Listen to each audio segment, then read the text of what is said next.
My name is Stan Chambers Jr. I am the Polaris of the Triangle Iotas, which is the officially the Alpha Epsilon Omega alumni chapter of Iota Phi Theta Fraternity Incorporated. And tonight we have the second installment in our law enforcement series. And so with the Triangle Iotas, we understand that communication and knowledge are key to establishing a fruitful relationship between community, and in particular, communities of color, and law enforcement. And so every month we're going to host these forums on Facebook. And last month we talked about your rights as a citizen, and we went through various situations. What are your rights at a traffic stop? What are your rights if an officer is in your home? What are your rights if you're just walking down the street and an officer stops you? What can you do? What can't you do? And so for this month, we are going to, this is sort of like an open forum. And so we've asked people to submit the questions. If there was a question you've always wanted to ask a law enforcement officer, here's the opportunity to have it answered. And so we do have a number of questions submitted. And these gentlemen that are with me on the call tonight are all law enforcement officers in the state of North Carolina.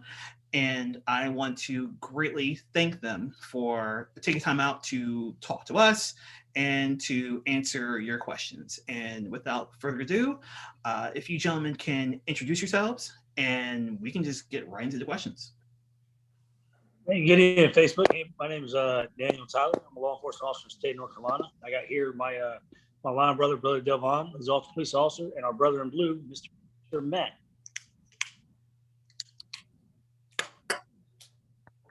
Hey guys, Matt Johnson, work for the Gaston County Police Department in North Carolina. I've been with that agency for 15 years. I was born in Gaston County, and I really enjoy this area and this community, and thanks for having me. How you guys doing? Delvon Jackson. I've been with 3 different departments, 1 being a detention officer and 2 being 2 different agencies, being a police officer. A total of about 7 years, born and raised in California. And nice talking with you guys tonight. I'll go ahead and get into it. You have the first question? Yeah, let's get right into it. So Del, do you have the questions, or do you want me to ask questions? Or you go ahead and do it. Okay, give me one moment. Let me pull them up. And then also, for you guys tuning in, if you have questions that you want to ask, please list them in the comments in the chat, and I will be sure to get to them. And so give me one more moment if I can scroll this up.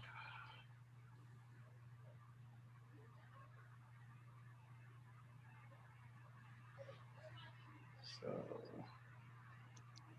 I apologize. I thought I had the questions here, but I don't see them. So, I got one of them. One of them was, what does community policing mean to you? I think we'll all take turns going and doing it. We start from the bottom, go up to the top. You want to go ahead, Dan? Yeah. Okay. All right. Well, community policing, that's one of the foundations of police work. You got to protect and serve your community. That's in our mission statement in my department. When you're riding around on patrol, you see a bunch of kids playing outside, get out, talk to them, go play with them, talk to the parents, walk a foot beat every now and then. That's one of the foundations of police work. You got to protect and serve your community.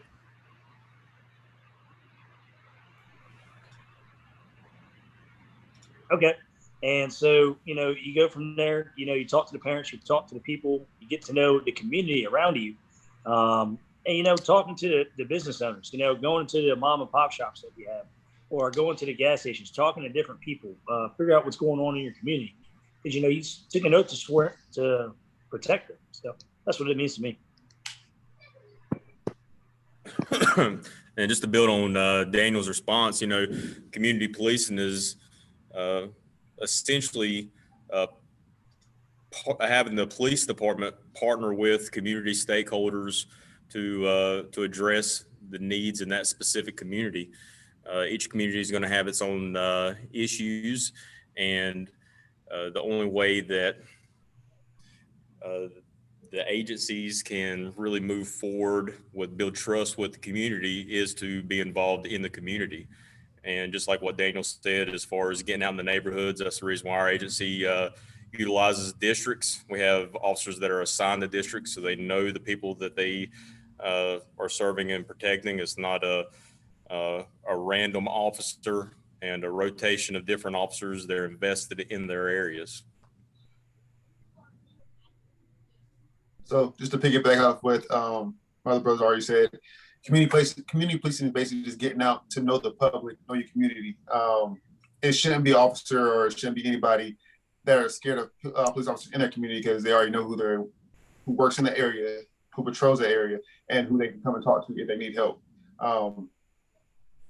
To me, honestly, if I sit in the car all day, I feel like I haven't done anything. So I'd rather get out the car, talk to people, get out and talk, let's spread the word. If they have any questions, I'm open to answer them. Like yesterday, I was coming home from training. Somebody flagged me down because their mirror was broken. I could have just been that person to just drive off, but no, I stopped, talked with them, addressed his concerns, and went about my day from there. So we do have one question, and it brings up an interesting point. And so this person asked, does law enforcement really follow the model of protect and service? I think he meant to say protect and serve. He says not even on their cars anymore, which is interesting because so growing up, you did used to see that on police cars and you see other things. I know in New York City, for example, they have, I think it's called CPR, and that has its own meaning. But there's a question. And so does law enforcement really follow the model of, I really think he meant to say protect and serve? Well, you know, every agency is different. So, and every community is different, and the needs of each community should be addressed in a tailor-made fashion by their local agency. So if you have a more rural setting, the issues could be potentially completely different. The needs could be completely different than what you would find in a more urban, large-scale city. As far as protecting, we all swore an oath to do that very thing, and swore oath to the Constitution to serve and protect and follow the Constitution.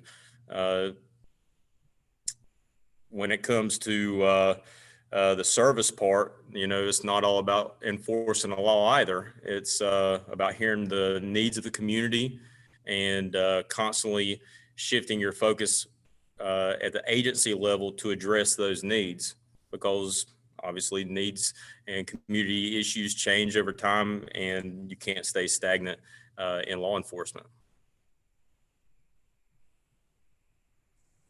I agree, but I want to know if there's a little bit more of a angle he was trying to work with at that question. Is there something he was trying to ask specifically for? That person on Facebook asked that question. He doesn't say, but we'll put that out there. If you have a specific situation that you want to bring up, do share. And so one of the things I like to do is I like to shout out people that are on with us and people who are in the comments. So, you know, Pot, who I know very well, thank you for joining us. Paris, who I also know well, thank you for joining us. Anthony, I see you tagged Ernest. I hope he joins us as well. And so again, if you guys have any questions, while we do have a set list of questions, don't hesitate to ask your questions in the comments and we will get to them. And so here's another question that comes to mind. And so you hear about, say you have one situation.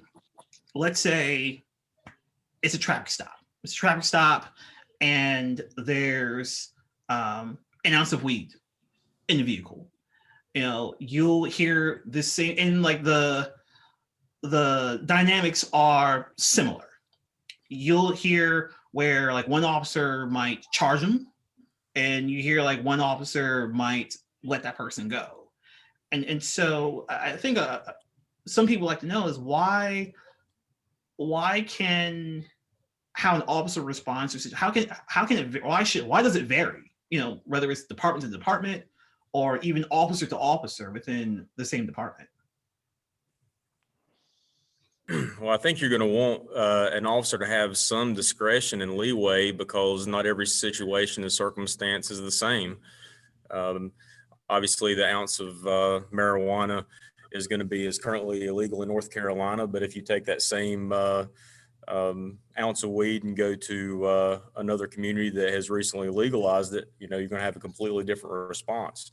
Or even in North Carolina, where it's been where it's starting to become decriminalized, you're going to find a lot more officers are writing citations, taking the marijuana and as evidence, but you're not finding them taking individuals to jail quite as often. At least whenever the patrol shift that I supervised, if officers would come across some type of contraband such as that, their first inclination wasn't immediately to put handcuffs on them. Typically, it was a conversation with the individual.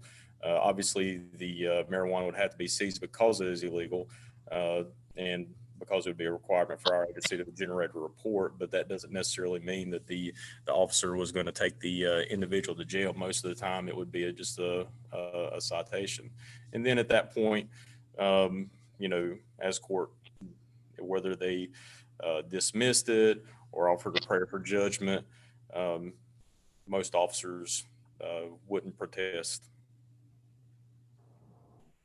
And I agree. You want officers to have some discrepancies in their job. Everybody is human. We realize that we are human. So we're not going to be hard charges all the time. We're allowed to give people breaks as far as give them take them to jail for something that small amount. But honestly, it's all good for you to be as honest with the officer as possible so that you can build that rapport and so that you don't go to jail for something like that and it doesn't lead to a bigger altercation than what it should be. Just to simplify it just a little bit, instead of marijuana, it's something as simple as speeding, right? So if an officer would stop somebody for speeding, and then when they go back and look at the individual's driving history, if they've never had any type of charges as related to moving violations, the officer would probably be more inclined to give them a break, give them a warning, try and get them to slow down so they don't get involved in an accident and get injured. You take that same situation, an officer stops somebody who's had 50 speeding tickets over the course of a couple of years. So the officer would more than likely probably end up writing them a citation because it's a continued violation. And just like what Delvon said, is you really don't want officers to be robots. You want to give them discretion to a certain extent whenever they're enforcing the laws, because it's a huge responsibility, because especially when you're arresting somebody because you're taking away somebody's freedom. So there should be some discretion in there because not every situation is exactly the same. Thank you for that, gentlemen. So there is a follow-up question to the person who asked about the protect and serve, and I'll read this verbatim. But if the overall role of the department is to protect and serve, then wouldn't it be contradictory if the role has shifted to be more so of a quote unquote combat style enforcement? So again, I think this is something that's going to require a little more clarity, but I'm going to, and Pot, I just so I know the person asked this question.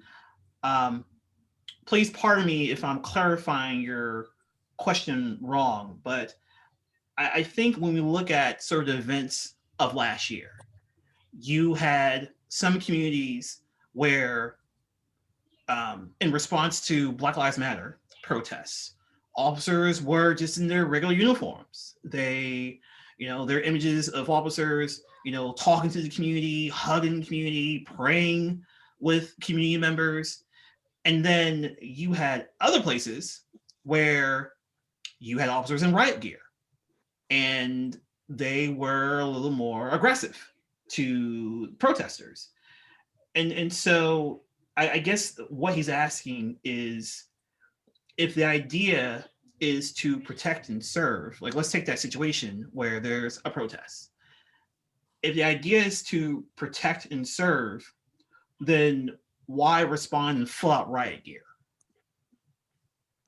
Now, I think the situation is going to determine, at least for our agency, how we respond. So if, people are peacefully protesting and, utilizing their First Amendment right, then the only reason why we would be there is to, help them cross roads or, but not to prevent them from expressing their First Amendment right.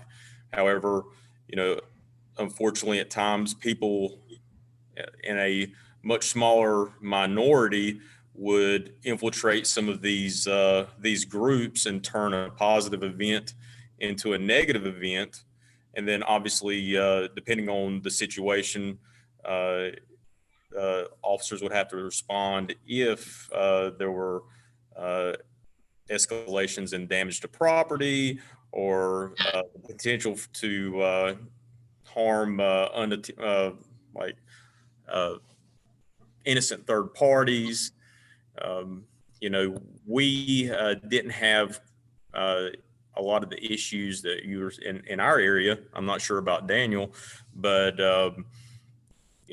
Charlotte is just right across the river from us, and they've had issues in the past dealing with large crowds. And the majority of those protests, from what I understand, weren't violent. They were peaceful, but other people who are motivated by violence infiltrated that and caused issues. And then whenever the media reports, sometimes we focus on a lot of the negative as opposed to the positive that was going on in those marches. Right. And so sorry, what you guys want to add something? So I have a response, but a lot of people may not like it, but just hear me out. Okay, so you have a piece of protest, which is fine. Okay, but then you have a riot. Now, at that point in time of the riot, you're damaging people's buildings, people's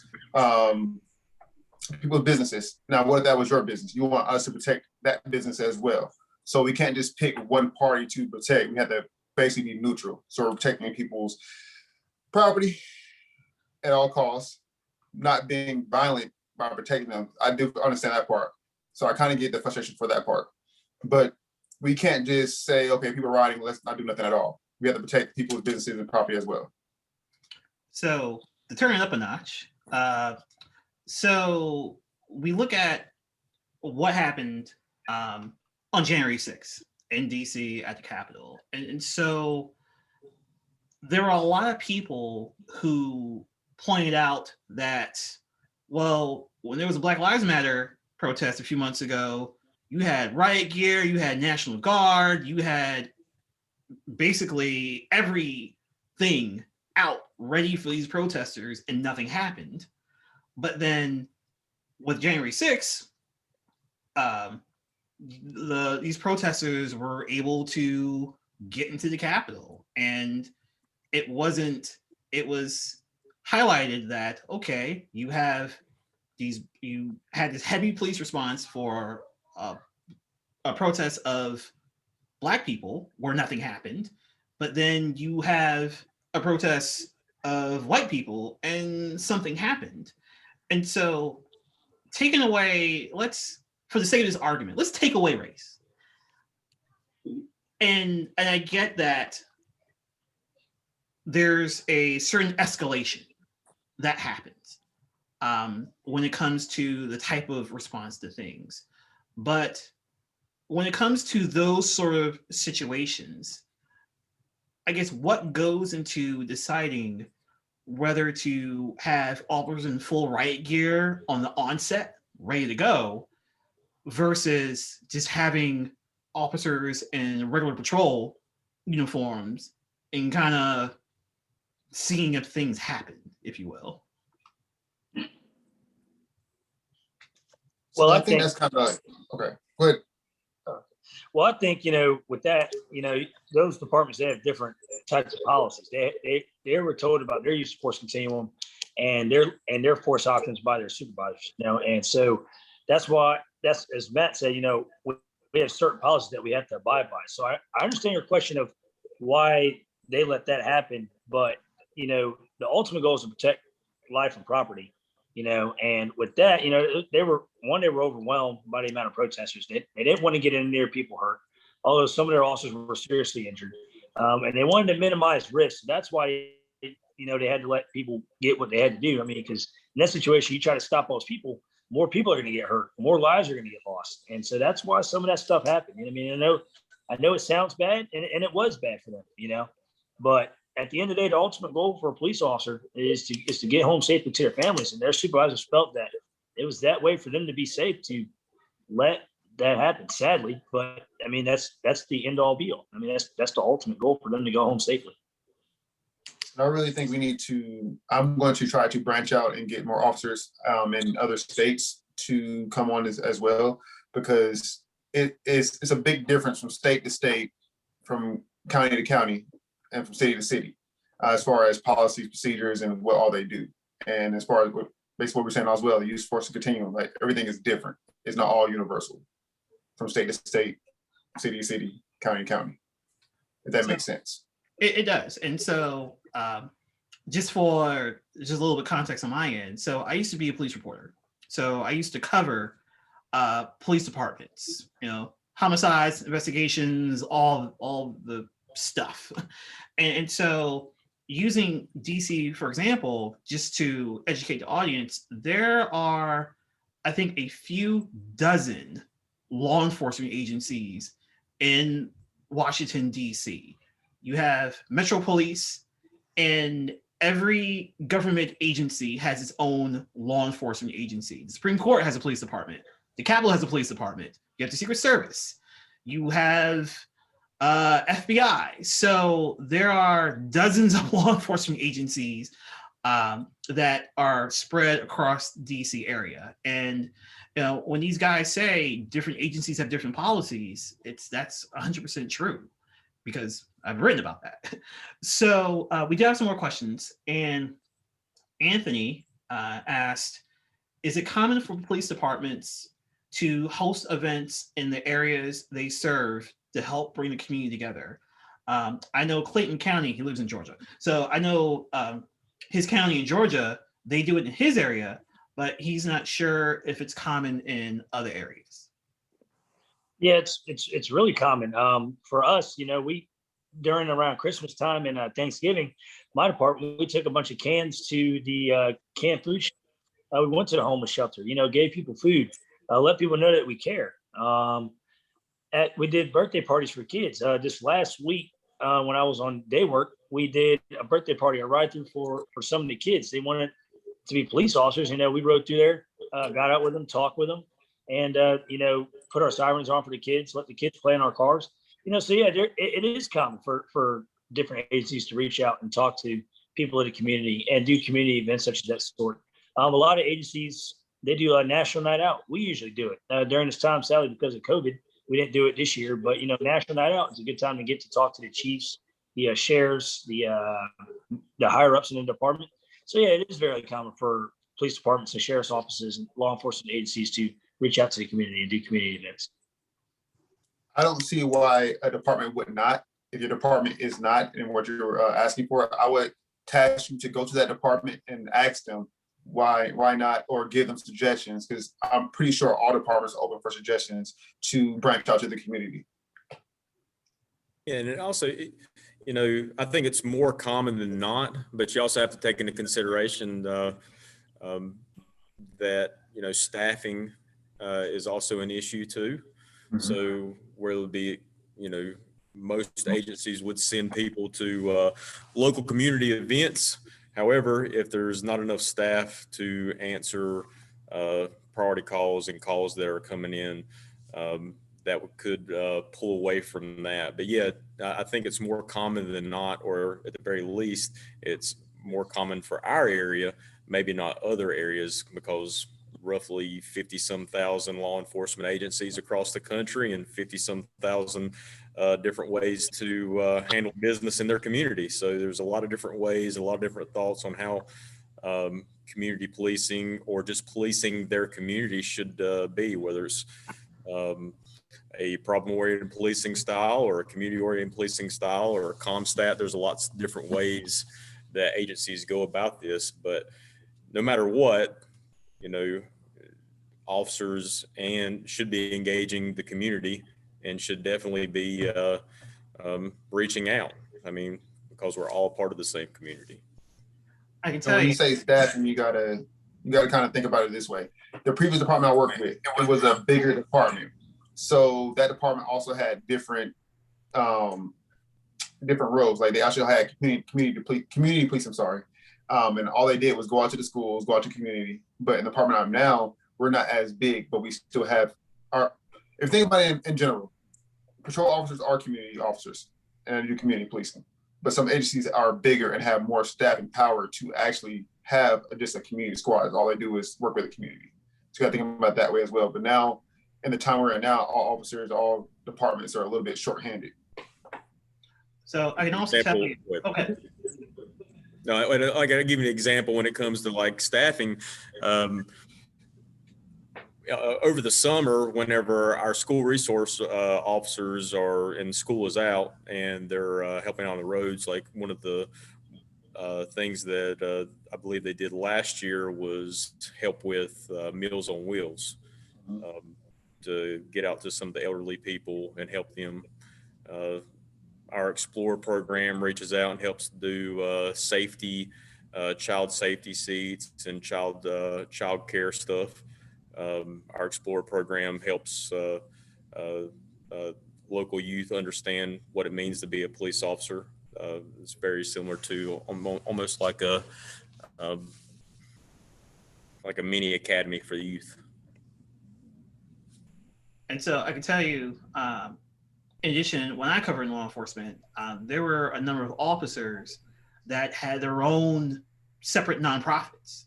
And they saw their nonprofits as an extension of their policing. And I know one thing that I used to cover the Durham Police Department. And one thing that Durham used to do, and I imagine they still do it, is they would take kids shopping and around Christmas. And so an officer would be paired with a kid and they would spend like $50 or so in Target. And so, and then I remember I went to a community event in Cary, about 2019, I think. And it was like a general community event, various organizations, rides, games, all that jazz. And you had like 30 members of the Cary Police Department there. And it was just, they weren't on patrol. They were just there to show support. And right. So there are plenty of examples in North Carolina of departments as well as individual officers that are doing that continuous community outreach. And so let's move on as my mouse is acting funny here. Okay. So and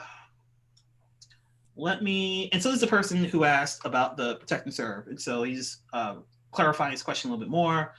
Let me also add to,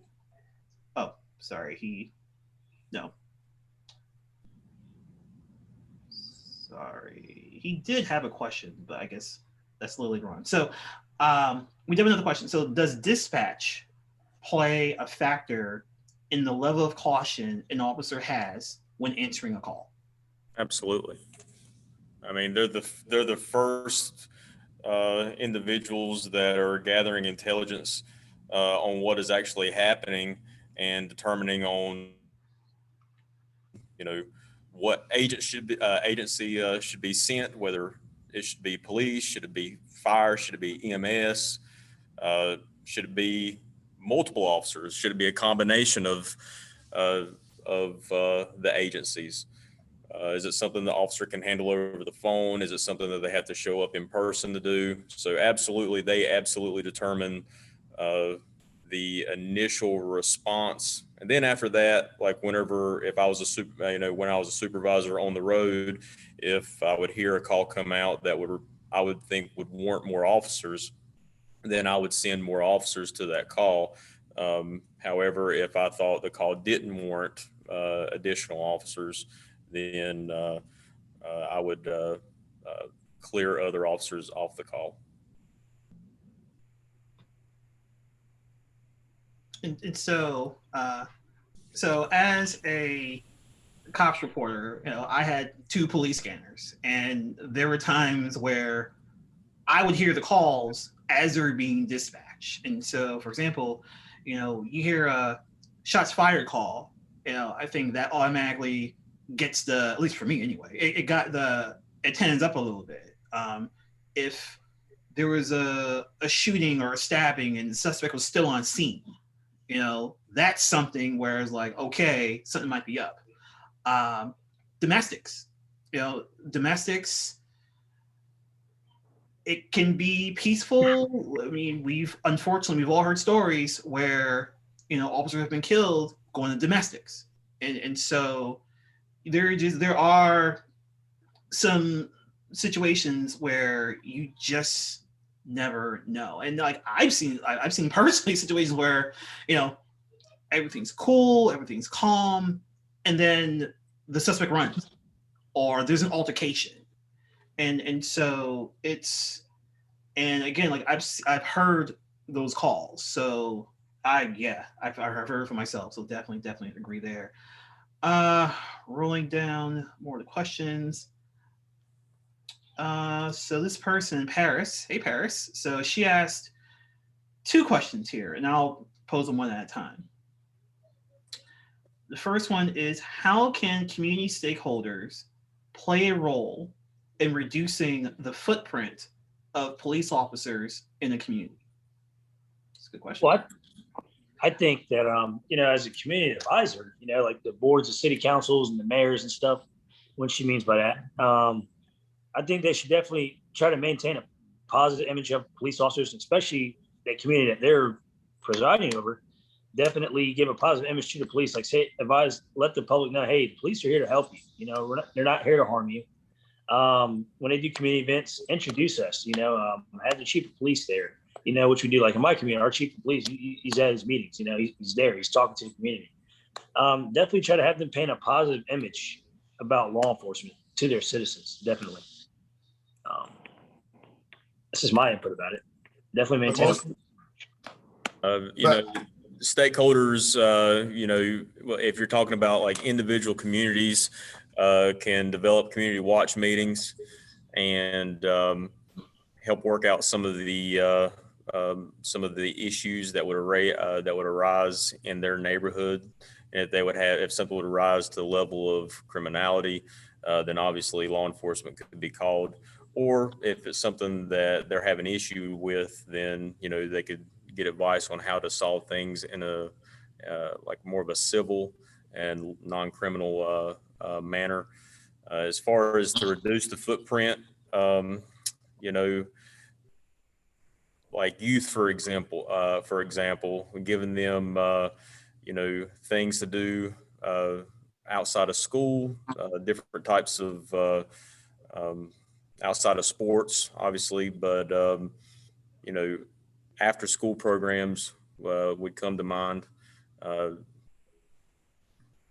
There's lots of things that the community can do.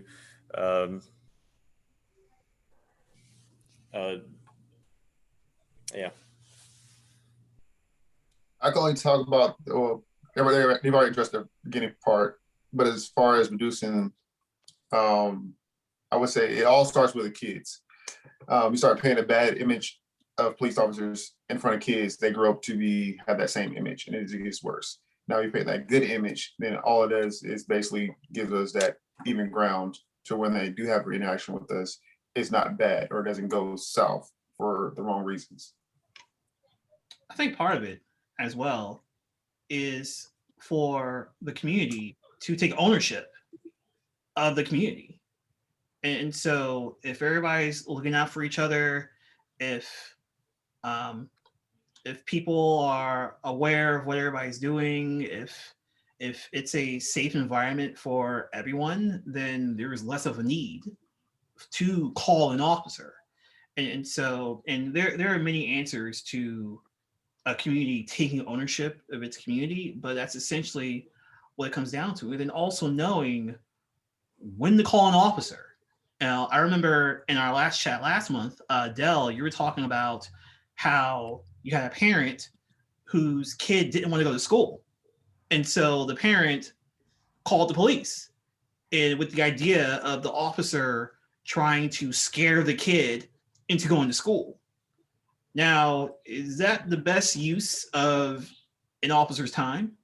And so now you have an officer, a marked officer showing up in their marked patrol car, and you see a police car outside somebody's home that you know, and you're going to assume something's up. And so that's another thing to consider. When is it necessary to call an officer? So the second question is, are there discussions in your department about having a crisis unit to address crisis calls where law enforcement is not the solution for that particular crisis? And I think a good example of this is homelessness. And so if somebody is calling in for a homeless complaint, does that warrant a patrol officer's response, especially if that person is not, like, that person is just sleeping on a bench, for example? Well, as of right now, the biggest issue is manpower. If we don't have enough police officers to make different units, then we can't do that. So we have to send a regular patrol officer. But there is CIT, crisis intervention officer, crisis intervention training, but a lot of officers are certified in CIT. I know I went through that week-long class when I was in Raleigh, and I carry a lot of that stuff with me now. So when I get called and stuff like that, like there is a homeless person sleeping at a stop sign, or there's a homeless person at a bus stop, or a homeless person at a gas station. Technically that's trespassing if there is a sign put up, so that is a crime, but we don't treat it as a crime. Treat them as a person, go there, talk to them, figure out what all is going on. So I guess another example would be, some departments have units where if there's a minor wreck, just like a fender bender, they send the volunteer. They have like a volunteer squad where the volunteers respond to minor wrecks, and they take the reports, this, that, and the third. And so I guess the question is, are there talks about forming such a unit for non-traffic offenses? Or calls, I should say, non-traffic calls. Once again, like what we had talked about before the meeting, is, every community has their own issues, and the agencies that are within those communities have to address those issues. For us, we police the unincorporated area of our county, so we don't typically see a lot of homelessness in the areas that we police. But to give you an example of why it's important for agencies to partner with other agencies such as DSS and social services, adult services, is, we were consistently getting called to a lady's house who had dementia, and in the realm of somewhere like 96 times a month. So it was like a constant thing. And officers would go out there and talk to her. EMS would show up, they would talk to her, and then they would leave. Because, outside of her having, some cognitive issues, there wasn't a whole lot. It wasn't until when I was in, had a cadet in field training, that we went out there and we spent some more time with her. We ended up contacting DSS, adult services, who then sent a caseworker out there at a later date, and they followed up with us, and also followed up with them to make sure that situation was going to resolve itself, and it did resolve itself. So I guess to answer your question is, is a medical call like that a good reason to send an officer? Maybe, maybe not. I guess it really depends on the officer. So with, we'd had multiple calls out there, and a lot of calls out there. And it wasn't until we went out there and spoke with her and determined, hey, look, there's some cognitive issues going on, and getting another agency involved. So law enforcement could go out to a call and assess that, hey, look, we're not needed in a law enforcement capacity, but DSS or some type of other social services could, step in and help them. When it comes to homelessness, we can be the advocate for the individual that's homeless and try and get them into a shelter. So. Gotcha. Okay.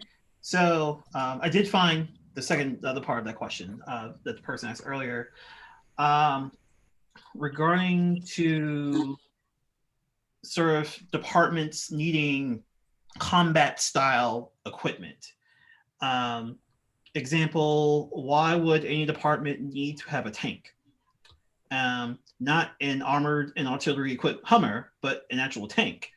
Wouldn't this lend hand to more so of a combat style mentality with law enforcement officers?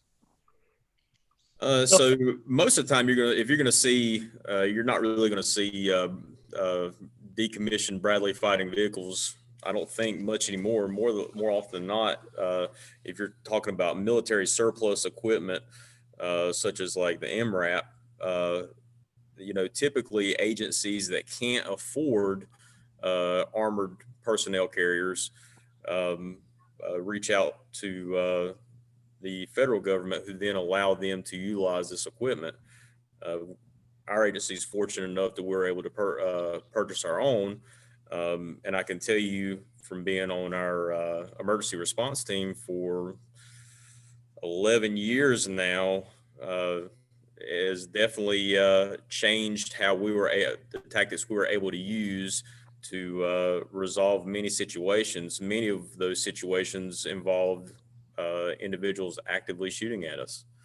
So when it comes to, I'm not really sure what you would mean by combat style equipment, because if you're referring to the Bradley fighting vehicle or even the more current equipment that we're seeing now, really those armored personnel carriers are essentially that. They're just armored personnel carriers, and any of the equipment such as the machine guns or rocket fired systems that are typically equipped with those overseas are not on those vehicles. Hey Matt, I think what he's asking when they say armored military style equipment, I think they mean like, some departments, they have people that wear outer carriers. You know how some officers attach like individual first aid kits to them, or mag pouches or radio pouches to them. Because the traditional style of policing, people had undercarriers. They look more uniform, and then now departments are starting to switch to outer carriers with rifle plates in them. But all in all, you can put a rifle plate in an undercarrier as well, because I have one in my underplate. But I see the big thing about it here is perception. People, they see a military style officer dressed up in a military style. Some people get scared, because we're walking around with rifle mags on our outer carriers, radio pouches, extra magazines, things like that. Instead of seeing the old traditional style or the classic style policing where, the officer was in a uniform, a nice button-up shirt, something like that. So, but I would say it depends on every department, because every department has different SOPs. My department, we have both. We have undercarriers and outer carriers, and we do have things differently attached. I understand the perception part of you looking at us and you're saying, "Oh my gosh, these guys are dressed in military style gear." Well, we want to protect ourselves, and we're also trying to protect the community as well. But we want you guys to understand the perception part, but also don't be afraid of us. Thank you very much for asking that question, because it did need to be answered. Because a lot of people ask me that a lot. Why do you guys wear all this tactical gear? For the safety of us and for safety of people, because you never know what you might run into. And it can go a little deeper in that as well, because a lot of studies have shown that if you take all the stuff off our hips from our duty belt and put it on our chest, it helps us in the long run as far as our health. Having all that stuff on your hips, sitting in the car, getting in and out of the car, it takes a toll on our health. So it's not meant for us to look aggressive. It's also meant for us, it's meant for us to have a better and longer career. And when we do retire, we don't want to be broken down and not able to walk because our hips have played a big toll on us, basically. And so to give you guys a little bit of context as to why you see officers that look quote unquote militarized. And so some of you guys might not remember, but back in 1997, there was a huge shootout in North Hollywood where you had officers with handguns and shotguns going up against two bank robbers who were heavily armed, who were had they were covered from head to toe in like body protective gear, and they had automatic rifles, just shooting at officers with reckless abandon, if you will. Like, it is, to this day, I'm surprised that no officers were killed in that shootout. But the officers were seriously outmanned, and SWAT couldn't get to them fast enough. And it got to the point where I believe officers had to break into a gun store to get stronger firepower to go up against these two bank robbers. And this was a shootout that lasted for a while. Repeat that? Yeah, it was like an hour. Yeah. In period of time. Yeah. Like, I remember watching the footage, and then to the point, and I'll give you another example. So, like I said earlier, I was a police reporter, and I was covering the department when officers start carrying semi-automatic rifles in their vehicles. And so the response from the public was, why do you need semi-automatic rifles in your vehicles? You have shotguns, you have handguns. And so the response was, and this was when active shooters really started to become a thing. And so the officer in charge of the program, that's what he said, when you have an active shooter situation and a shotgun is only going to work but so much from a certain distance. And a handgun sometimes is just not enough firepower when you're going up against someone with an AR or stronger. And it's just easier to shoot a semi-automatic rifle. And so what he did was he took me to the range, and I was able to shoot the guns and tell the difference. And so like these guys are saying, essentially you just never know what you're going to come up against out in the field. And you have people who are heavily armed and not afraid to use their firepower. So another question, and I believe this was kind of answered earlier. Do officers have social workers or mental health counselors on call for mental health or domestic violence issues? As far as, okay, I get part of the question, but I want to make sure, are they also asking for officers personally? I think, is it only just for people you're responding to? Because I think it's more DSS has social workers. Yeah, because DSS has social workers that, depending on the nature of the call, respond with us to certain calls, especially dealing with children. But are they talking about calls that we would respond to, or are you talking about domestic situations involving or mental issues involving officers themselves? I think she's referring to calls that you guys go to. Yes. That's more of a new trend that we're starting to see with DSS over the past couple. Well, I wouldn't say over the past couple of years, but they've had people who go out in the field for a long time, but there's more of a push for people to go out in the field because they can respond to the scene where we are and help us mitigate any type of problem, especially dealing with children and child abuse or individuals that are elderly and live alone and have issues. So it's a great resource for us, and we're happy to have them.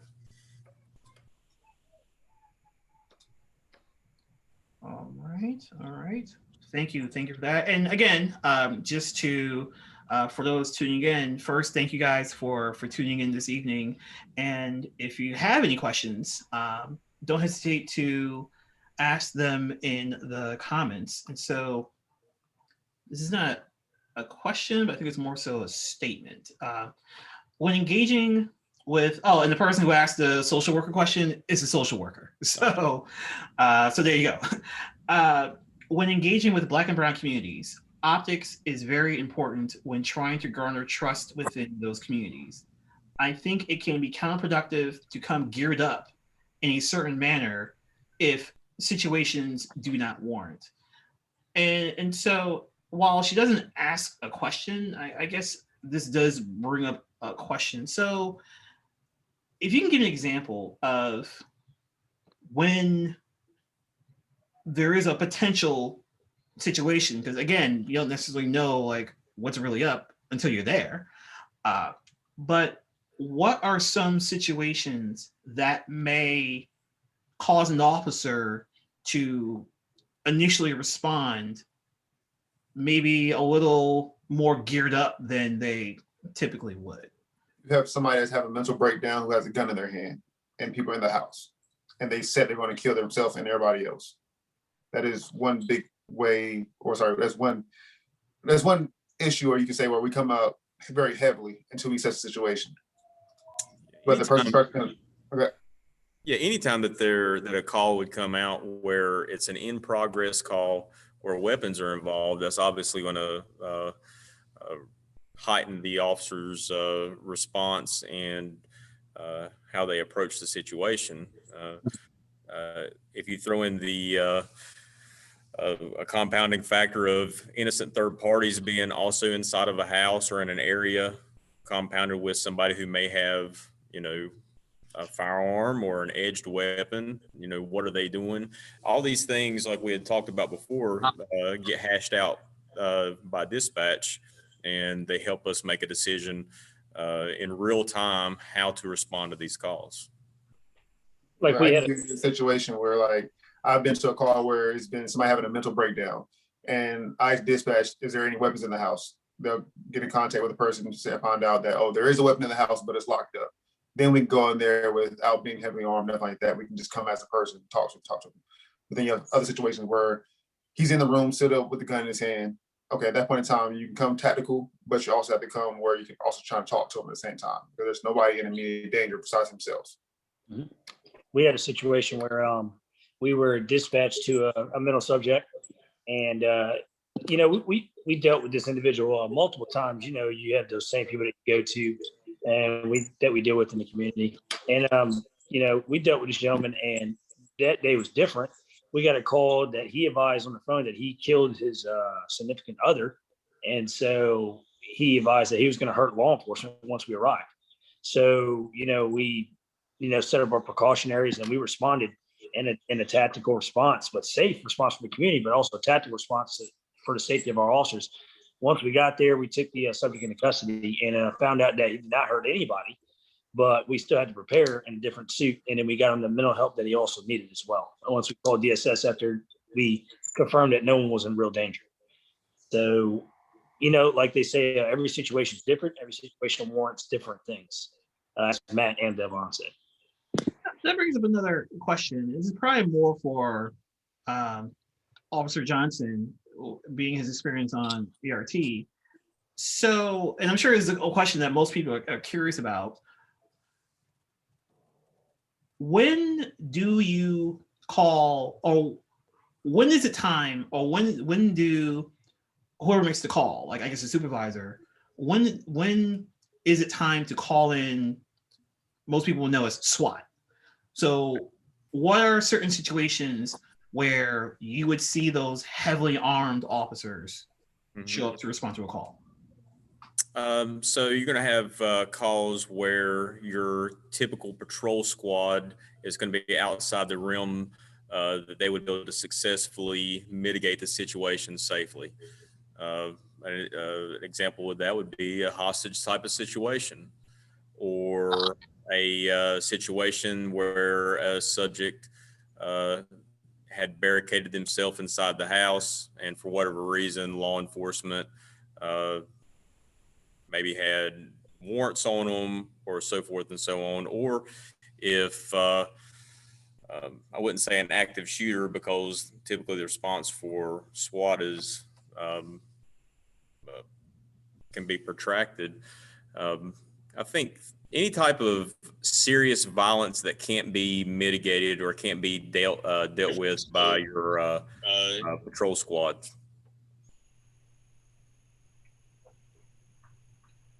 So I'm looking at our feed on Facebook, and it looks like it froze for a moment, but we're still recording. Okay. So we're still going to keep this going because we're going to post this. It's going to be on our page. It's going to be on our website. So we'll just keep going here as I figure out what is going on. But before I refresh the page, there was a question. And the question was, why are Black and white communities patrolled different? And Well, I have more context, but I'm trying to refresh the Facebook page. So, well, I think that's going to be a. Well, I mean, you know, the reality of it is that's a sensitive topic, but you know that deals with race, that deals with color, religion, people's morals, people's ethics, but it also deals with how you perceive things. You know, I've gotten that question a lot. You know, where I work at, people have asked me, they're like, "Why do you guys patrol this area more than where you guys patrol that other area more?" And I've always told them, I was like, "Well, I patrol everywhere. You know, every officer is different. Some people, some communities are more dangerous than others, where officers do their proactivity work, where they get to learn more experience. They get more high risk calls over in that area than in this area. And so you want an officer that's well-rounded in all areas of aspects and career development. You know, you want your officers to be adaptive to certain situations, and certain areas might not have that part. And I know it sounds bad, but that's the reality of it. You might catch something else, like you might have a lot of drug activity over here, so you might work that area primarily to dwindle down on that drug activity. And then over in this area, you might have a lot of car thefts and B&Es in this area, so you work that area particularly. So it has a lot to do with crime analytics and crime response. so I've gotten a bunch of comments that everything's fine over here, Okay. but Dan is absolutely correct. You know, as someone that has looked at the crime numbers, as someone who has mapped out the crime numbers, it shows that there are more calls for service in Black communities than other communities. And I think how you address that goes back to Paris's question earlier regarding, you know, what can communities do to reduce the levels of police presence, and that just involves community taking responsibility for the community. Another question is, this is a good one. How has COVID impacted how you guys do your jobs? Yeah, it's made it difficult, to say the least, from responding to calls and how we respond to calls, and what type of protective equipment that we have to have when we respond to calls. Do we respond to calls that are delayed, say a delayed property crime, or do we take those reports over the phone so we're not exposing our officers? Because if one of our officers are exposed, they could potentially come in contact with 80 some people that day. So on the front end of our responses to the citizens, yeah, it's affected us greatly, but it's also affected us on how we train, because not only are we dealing with COVID in the public, but it's it's made it difficult to get continuing education, which is a requirement in North Carolina. It's made it interesting. We've had to come up with interesting ways to fulfill our training needs, and to continue to get training out to our officers. A lot of times we're having to experiment with virtual instead of in classroom, which is really new to me. So yeah, it's posed a lot of issues, but I think with places around here, we've been very fortunate. And I honestly say virtual is kind of hindering us a little bit, due to not being able to interact with not interact, but experience different situations, like practicals, put it like that way. So say if you had a class, you want to do vehicle searches, instead of just being online and just doing all the book work, looking at it, you don't get the experience searching the car, where to search at, stuff like that. So it kind of hinders us a little bit. It'd be difficult to teach de-escalation techniques over Zoom, and that's something that needs to be done in person. So, the officer can interact with role players, and that their response and their reactions can be assessed. And if there's any correction that needs to be made, then they can be retrained or trained. Not being able to get into a classroom is a tough one. How's your agency doing, Daniel? Oh, so yeah, COVID has really impacted a lot of things. It took a lot of festivities away this year. We have a lot of community events that we set up our tables and stuff, but COVID has really impacted that. Response times, calls for service, definitely. Medical calls we can't always make, that they need us there. Not unless the EMS personnel are in trouble, then we go. But it's definitely hindered a lot. And as Matt and Delbon said, there are some classes that should be taught in person that they can't due to COVID. Like you can't learn de-escalation over a web interface, because de-escalation comes from you being actually in person, seeing to adapt the surroundings around you. And vehicle searches, you need to know where to search at, and you can't learn that over video conference either. So there are two, I guess these are comments, if you will. So the first is, I think it goes back to the question regarding why Black and white communities are patrolled differently. And so she says, well, those are the communities that need the most services, and police officers have been the catch-all for those social services. And then she also added that instead of funding, being able to provide to address those social services, policing those communities have increased. And I think, again, that goes back to the whole the community taking charge of itself.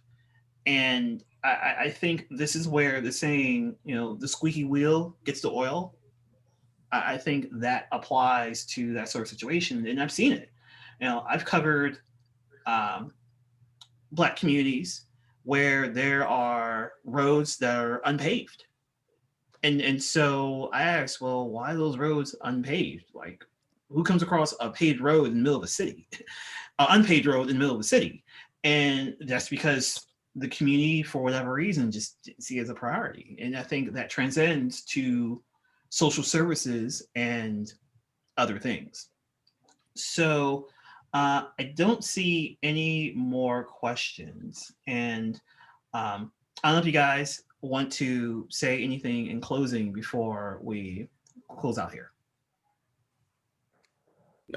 First of all, I really appreciate you giving me the opportunity, inviting me to come on your meeting. I think more of these types of interactions are what's needed, specifically for the community to understand firsthand from an officer, Officer Jackson and Daniel, what we really do, and not get their information from other sources.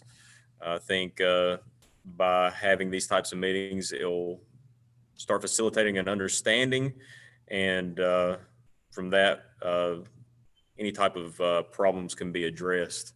But the main thing is the dialogue between law enforcement and the community. That's huge. So, but thanks again, guys. It was a pleasure to have you, Matt. It was a pleasure to have you.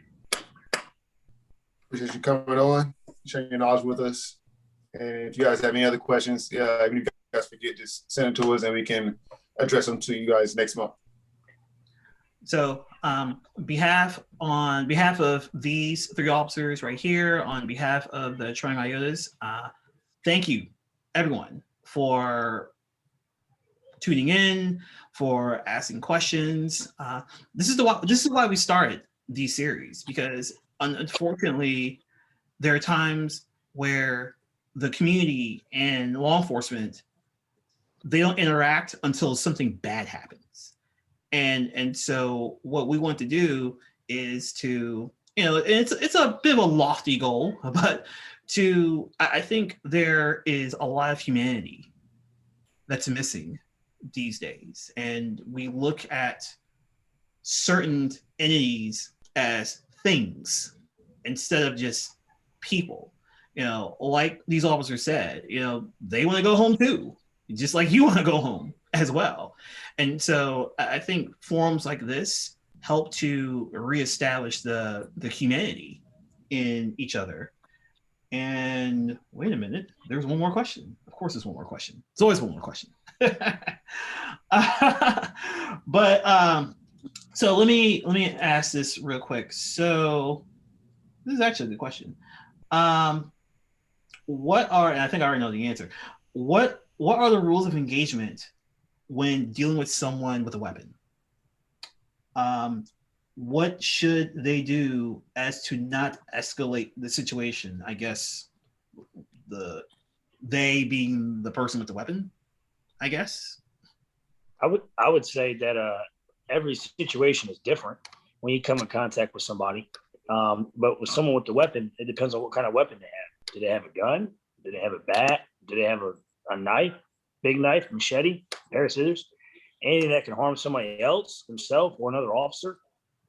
Every situation it dictates, So, God forbid that an officer has to take someone's life or the officer loses his life or her life. But every situation is different. It depends on the situation because you have developing circumstances that happen throughout the situation. There's a lot that goes into the application of force or the use of force. There's lots of different layers. Law enforcement agencies across the country are guided by case law, such as Tennessee versus Garner and Graham versus Connor, and that kind of gives states kind of like a basis to how to do their policies. But then, states narrow that. In North Carolina, if you wanted to look it up, our general statute that governs our use of force is 15A-401D, and it talks about less lethal force, any type of force used in the application of arrest, and to include deadly force in D2. And then each individual agency develops their own policies. Like our agency has its use of force continuum that limit us even more our base actions on how we deal with a certain circumstance. So, like for instance, we can't use carotid chokes in our use of force, and because it's considered a deadly force application. But other agencies may not have that same restriction. So it's a good question. And if they're also referring to the part as if they're not using a weapon as to hurt anybody else, but they have a weapon on them when we come in contact with them, the first thing to do is just listen to what we're saying. Don't reach for it, no matter knife, gun, doesn't matter what it is, bat. Just let us know what it is, let us know where it's at, and listen to the commands that are given to you.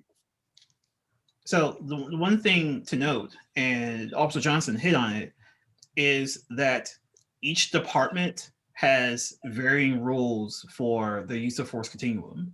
And so I give you an example, you see most officers with tasers. And so with Dell's department, they may have a certain standard for when an officer can use their taser, but with Dane's department, that standard might be a little different. And so I believe those outlines are public. And so like you can do oh my goodness, I should know this. I used to like request these all the time. Public information request. And I believe you can get that information in terms of a department's use of force continuum. Because again, it varies from department to department. So, all right. I don't see any more questions. I think we're good. I will say that this recording will be on our website, tryingiotas.org/blog.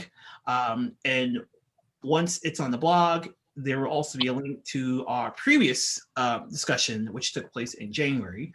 Again, thank you, everyone. Stay safe. And I work in healthcare now, so I can help but say this: wear your mask, wash your hands, stay 6 feet away from each other. I'd like to have a summer this year, and you do too. So just follow those precautions, and hopefully we will be over this coronavirus sooner rather than later. So thank you, everyone, and have a good evening.